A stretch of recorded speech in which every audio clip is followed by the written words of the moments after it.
So hi everyone, it's great to be back in Miami for the Global Online Marketplaces Summit. And my name is Malcolm Myers. Some of you don't know me. I have been 15 years now in the world of classifieds. I have been running M&A at Naspers when it was called Naspers, M&A advisor to Scout for 3 years. And I now run an advisory company which raises capital, usually in the 20 to 200 million bracket for classifieds, and does M&A, usually sell-side, getting founders to exit, or helping private equity to acquire. As I mean, you can see some of the companies which we've been working for.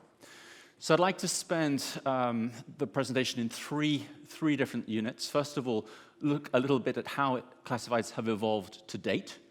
Then look at the factor of disruption in perspective. And then finally, look at how AI might possibly also impact the space of classifieds. So evolution to date. So there are some industries which have evolved a lot over the past 25 years. Here's one, right? The mobile phones. And most of you were around 25 years ago. The mobile phone of the day then had 5 lines of monochrome text. It had no internet access and cost about £600 in today's money. And look at our iPhone today with all those 1,000 megabits per second data speed and 3 million pixels and so on.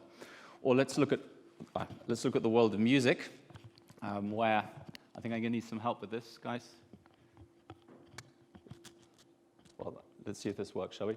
The world of music, where you'd usually have to spend about $3,000 to get 200 CDs in the past.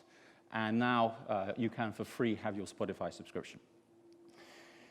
So what do we think's been going on in the world of classifieds in contrast? I think Simon put out a little spoiler a few minutes ago. If you look, for example, at Autotrade, and Autotrade is an amazing company, and we're going to say more about it in the future, but the actual search box, the way you said what you wanted with these rather clumsy drop-down menus, those haven't changed dramatically if you look at where we are today. Or if we look at Rightmove, the #1 real estate player in the UK, again, the search box, the select agent boxes, the logic of the search hasn't really changed in all that time.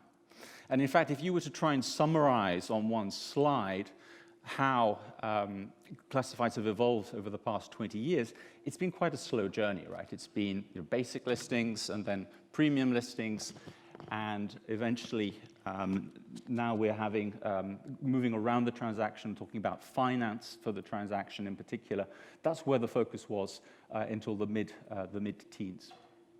And in a way, this seems a little bit crazy, right? Because as we know, if you look at a user point of view, classifieds is running off, let's call it an outdated experience, where you're looking online for a car or real estate, and then you're being sent offline to talk to an agent to actually, or to a forecourt to actually get that deal done.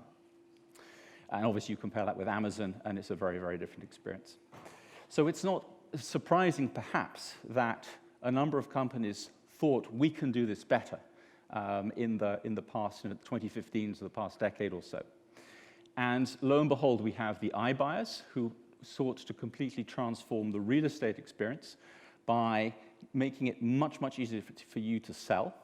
If you think about their proposition, and I'm thinking about companies like Opendoor, OfferPad, avoid time of costs of renovating and staging your home. Minimize the number of viewings, right? Because there's only one viewing, and that's by Opendoor. Obtain the highest price. Well, almost. We turned out to be about 3% off what was the comparable prices in the more traditional classifieds route. And then you have, again, the speed of offer from closing and so on. So a really, really good experience from a seller's point of view. But what's the catch? The catch is that clearly the economics were less than flattering. This is unit economics for Opendoor, where on average last year they sold homes for $400,000 and managed to lose 34,000 of those. And if you think about it, that's quite spectacular. If you think that the gross margin, 4.3%, is not much more than the 3% average commission that a broker gets in the US.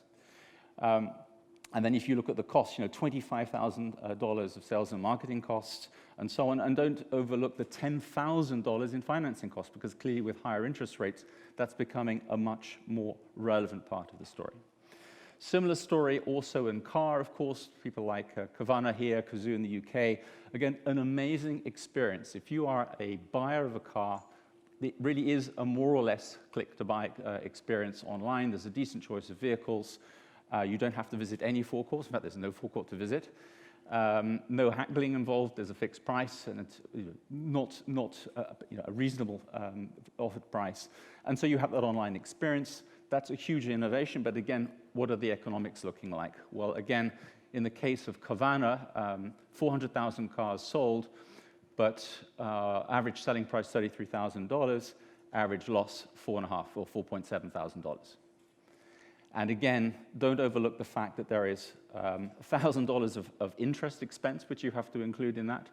Gross margin of 9%, which is not bad, but if you look at the target to the side there, they need to almost double their gross margin, including benefits from finance, if they're going to get into a profitable state, as well as reducing their marketing costs and their other costs by roughly 2/3. This is going to take a long time and require a lot more volume, and that may be one reason why they're teaming up with third parties as well. So in the light of, we've seen these more disruptive models which effectively have been held back by their economics and now, of course, capital markets. But then if we look at what the classifieds guys have been doing, since the pandemic, they suddenly accelerated their pace of evolution. And a lot of them have now actually gone into the transaction either by commission sharing or other means. And I'll just show you briefly some slides which I shared last year, showing how first on the real estate side, we can see the different kinds of models that have been adopted. On the left-hand side, you can see the non-classifieds guys like Opendoor on the instant cash offer side, tech-enabled brokerages in the middle there. And on the other side, you can see the kinds of models which have been done by classifieds. Of course, after Zillow exited offers, no one's really making cash offers apart from a small exception in Turkey, which, by the way, has about 100% inflation. But the real interest is clearly in the commission sharing. Commission sharing is nothing new. One of the companies that's presenting later on, EMPG and Zameen, who are actually doing commission-based sales for developers almost for a decade now. And we've seen, for example, obviously Zillow with their Flex product, again, commission sharing is happening. And also in Europe now, companies like Meilleurs Agents are also doing commission sharing deals, and they're part of the Aviv group. And then we also have Rightmove that's now starting to digitize the experience of agents. So we are seeing the first things happening, and in Asia we're also starting to see classifieds actually owning brokerages as well. And then if we look on the car side, you could argue there's been a little bit more action, but there are a few things which have changed. So again, you can see on one side, you can see the non-classifieds guys, for example, the iDealers like Kavak and Carvana. And then on the other side, you can see again what the classifieds people have been doing. And there are a couple of very interesting areas. So you've got the instant cash offer. And now instant cash offer is not something you can do with the balance sheet of a classifieds company. So Auto Trader has teamed up with Meijenheim. OLX did for a while do its own car buying, but has announced recently it is exiting its digital dealer and iBuying, and its buying business. So a lot of the action is now happening in what we call the asset-light area. So either direct offers from selected dealers. Again, very important. Today, most consumer sales are free listings on classifieds, and it earns no money for the classifieds platform. Now the focus is to try and get more and more consumers to accept to have an offer from a selection of pre-qualified dealers, and that way, of course, the classifieds business is now getting a commission share on that. It's a much more interesting business proposition. And then one of the other areas I wanted to just touch on is the e-commerce overlay to digitally enable dealer stock. It sounds convoluted. It basically means using tech and software to make the buying experience a little bit more digitized, and that's by the classifieds platform providing some of that middleware to make that experience work together. And in this case, only Smile, which is a German company, part of Scout, is actually also taking ownership of cars. In all the other cases, the ownership is remaining with the dealer, which makes these models perhaps more suited to classifieds businesses. And then finally, in-house iDealers. One very good example in Southeast Asia. OLX, again, was another example, right, where they had classifieds and owned dealers, but OLX has decided that they don't think the economics are going to turn around fast enough, and they've got a sales process going on that at the moment. So that's a small intro in terms of what's been going on in the world of classifieds. Now let's take a look at which companies have tried to disrupt these models. So, first of all, we have what I would call the web-based horizontal. So if you go back to about 2010, we had companies like, like the general classifieds companies, a company like OLX, which would argue that by just having the sheer volume of traffic, and in particular, traffic from, if it's a generalist platform, then you're going to that platform to buy clothes or to buy furniture, and therefore you can be converted into being a customer perhaps for car or real estate as well. So that's one example of the horizontals. Probably the most effective example was Le Bon Coin, which for various reasons was able to make more of an indent because the verticals were not so adept at moving. But those web-based horizontals ended up, despite their scale of traffic and that ability to cross-sell, they did not succeed in really upsetting most of the verticals. Why? Because they tended to have less engaged users. If you're looking for kid stuff, it's harder to do that switch onto a car. And because they were not so strong in terms of listing qualities and so on. Then the second wave, I would argue, is the app-based horizontal. So this is companies like OfferUp in the US, companies like Wallapop in Spain, where the power of the app, the fact that you can offer more functionality, that users are more engaged, was also seen as a way of stealing or becoming more relevant in verticals like car and real estate. Again, it didn't turn out to be as disruptive as expected, perhaps because the demographics, the target customers were wrong, and because a lot of the dealer infrastructure, the dealer ecosystem failed to get on board. Then we had this phase, roughly in 2015, of what I call the global verticals. These were companies like Carmudi and Lamudi, funded, very heavily funded by VCs, centralized operations usually in Germany, and then 20, 30 markets around the world, driven off the same platform. Looked very threatening at the time, but guess what happened? They worked out that, in fact, you cannot run classifieds at a global level, that it's very localized businesses, and most of those businesses did not become the number one player or the number two players. And then the final section here on this slide is 2018. Search engines, extremely important. Google has from time to time also put in its bid to be involved in the classified space. We've had Google for Jobs, which has got a degree of traction. And you can place car ads on Google, right? And I think the issue is, will Google be able to moderate that content and curate that content in the same way as the classifieds business can?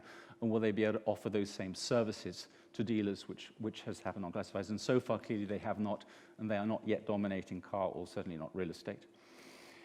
Facebook was also seen as a great disruptor, right? Remember, Facebook Marketplace, 2 billion people, social graph should also have been a potential source of disruption, but didn't turn out to be so far, again, largely due to poor content moderation, limited search, and so on, and filtering, and so on.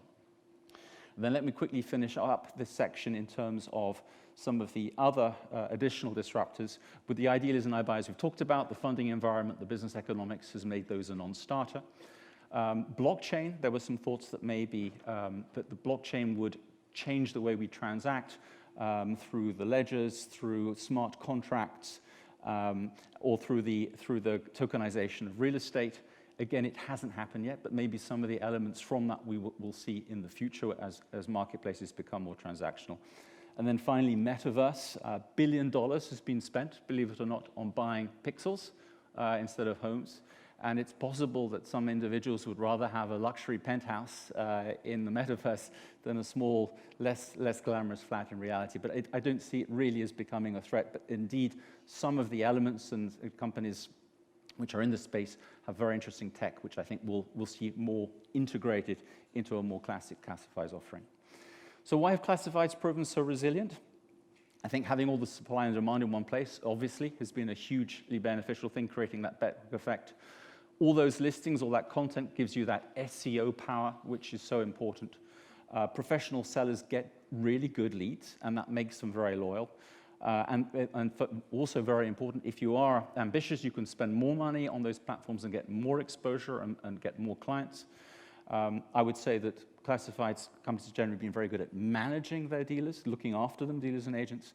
And finally, I'd argue they've also held back, perhaps excessively, from doing anything which could possibly annoy them. For example, in France, it took about a decade before Soulager and La Centrale actually thought that it went into doing consumer listings. And so what's happened, we have businesses which, if you take a 10-year, we usually focus on the last 2 years and show how much everything's fallen. If you take a 10-year view, there's been a ton of value creation, a lot of businesses worth $5 to $10 billion. Of course, the outlier is Zillow, whose valuation mushroomed when they did the Zillow Offers business, and then it came down to earth when the economics became better known. But we've got great businesses here. They can get 10, 12 times. This is a revenue multiple slide, 10 times, 12 times revenues valuations, even today. And the only ones that aren't, the ones at the bottom, are the ones that have gone too close to the transaction, where clearly the profitability of those revenues is less.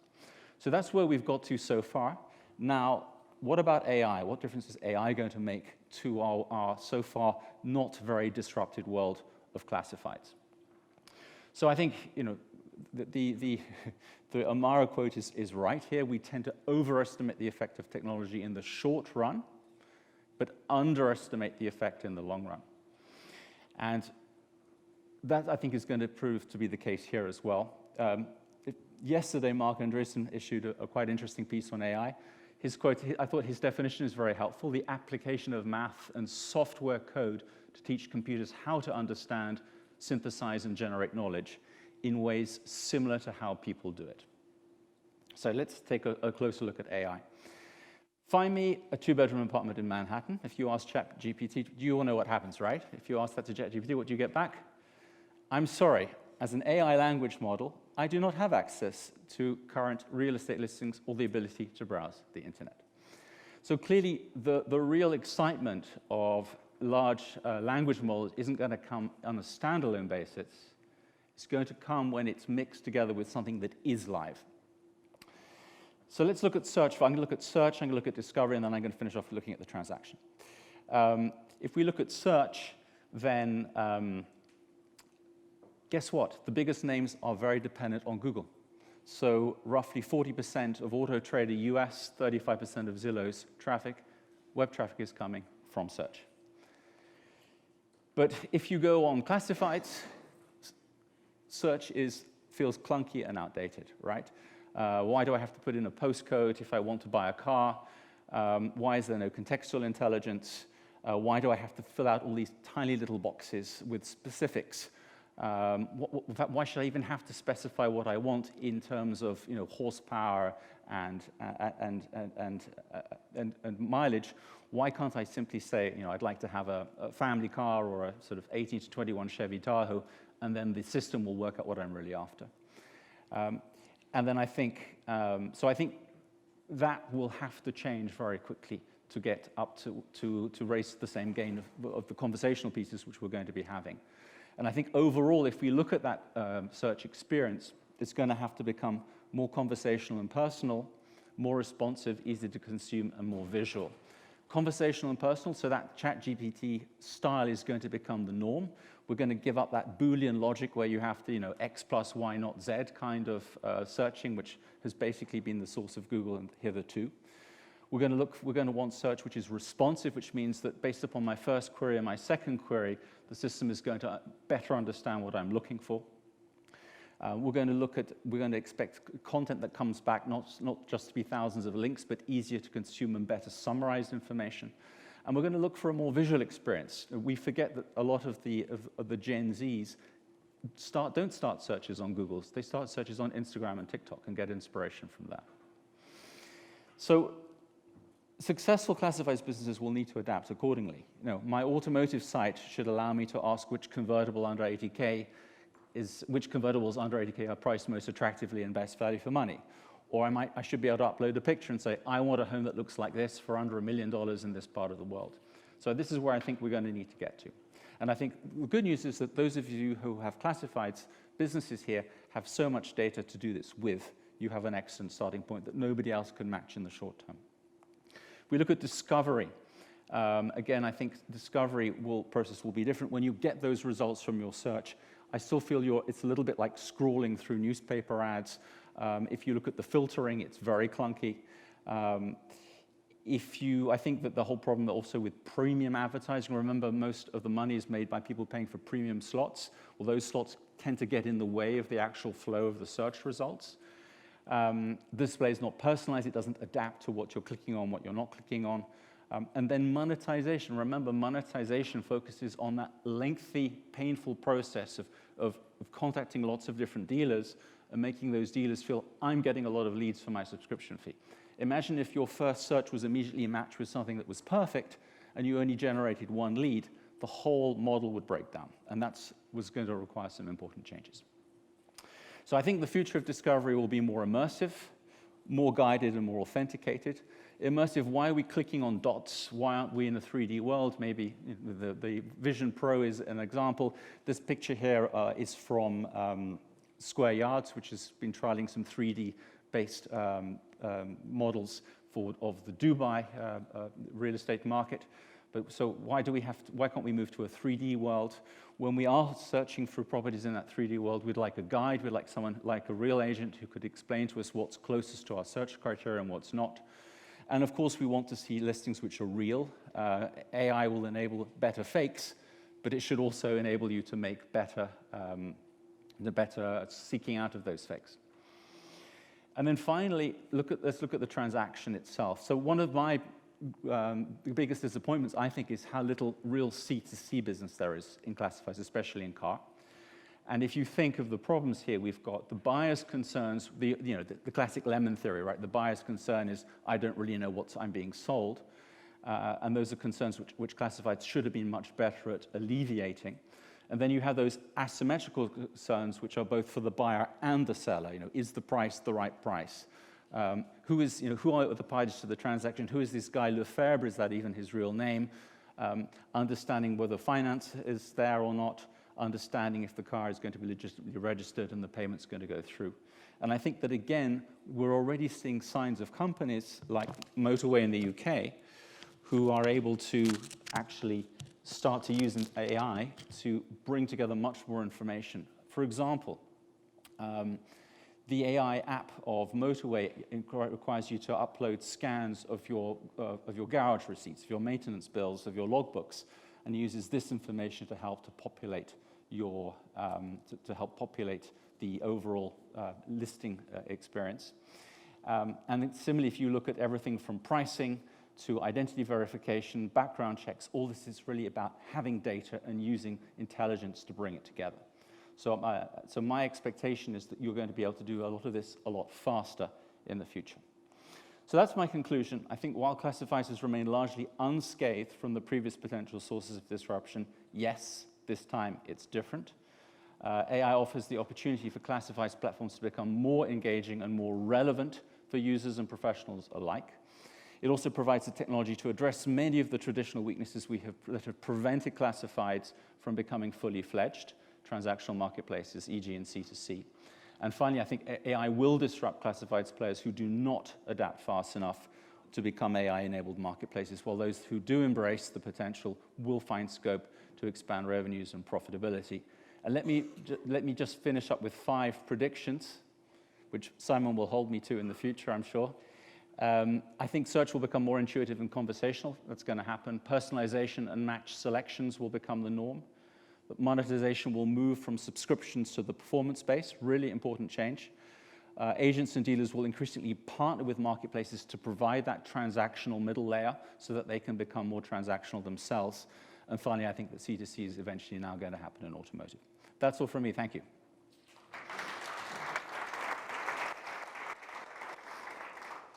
Thank you very much. Evia, can we bring up the Slido, please? Okay, first question is yes. These slides, as will almost all other presentations, we are made available at the end of the conference. We'll send out links to how to look at it. A couple of questions. One is payment orchestration allows marketplaces to run payments effectively. When does it make sense for some marketplaces to implement someone else's solution? I wonder who asked that. Look, I think it makes, I agree that there are many skill sets which you're going to require to run transactional marketplaces, and not all of those should be homegrown, right? They shouldn't all be built in-house. So I think every classifieds business, or let's call them now transactional marketplaces, will be thinking very carefully, what do I have to own and what can I simply outsource. But I'm sure that some of the vendors here will find a receptive audience from classifieds players who are looking for a more end-to-end transactional solution. Okay, Yeah. so how successful have these disruptors been? If we look back at the right moves of the world Yep. and the brands that have been around for 20 years now, more longer, 25 years, right? Yeah, but there's been a lot of these disruption Yeah. coming along. How successful have they been? And is this a case of the strong dominant brands which just continue to stifle innovation? So, I mean, I think my point is that there's been a lot of those disruptors and they've had very, very little impact. And the obvious point to make is that the same AI skills, enablement, that's going to make you guys potentially much better as classifieds operators will also make Facebook Marketplace, for example, better at moderating content, or Google Search that much better at providing checked, authenticated listings coming out of dealers. So I think there are big differences which are going to happen here. So I think the disruption was always going to be with us, and I think it's going to continue. Okay, this is sort of related, right? You know, with AI of the future, more in the hands of current leading marketplaces rather than disruptors, or does everyone have equal access to it? So I think those, when I summarize what are the benefits of being a leading classifieds player, I think that stays, but it's no grounds for complacency. And I think not having the right chat interface, not having the right search and discovery experience will ultimately drive users away. So I think you definitely have an advantage if you have all the content, but don't think that means you don't have to innovate to stay on top. Okay. We'll get to the top question in a minute. Do you see the pairing of AI and smart assistants having the potential to disrupt the top of the consumer funnel? Or will it be it'll be, that disappeared. That went too fast. That was super, wait a second, I've got it here somewhere. Or will they be too generalist like Google was? That's a really tough one. I think that, one of the biggest threats is that the top of the funnel will leak more. The moment that the search which I had on one of my first slides goes immediately to Rightmove when you look for the house in the UK. And I think Google will put a lot more stuff in our way before we get there. So I think that's important. Whether it's that or whether it's through chat assistants, I think no one's really got the model working yet. But I think I would bet you that we will be getting less traffic from Google in the future than in the past. Okay. Could you elaborate more on why classifieds who have been invested in heavily in advertising have been more successful? Well, successful. They've got higher revenue multiples, and they have decent valuations. I think the really interesting question is if they had been more bold around the transaction and not waited until the pandemic, could they have become bigger businesses?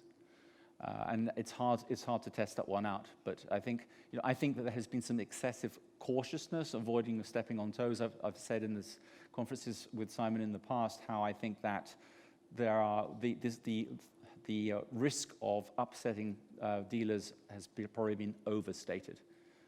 So I think they could have done better probably, but some of these businesses are still very valuable and have done very well.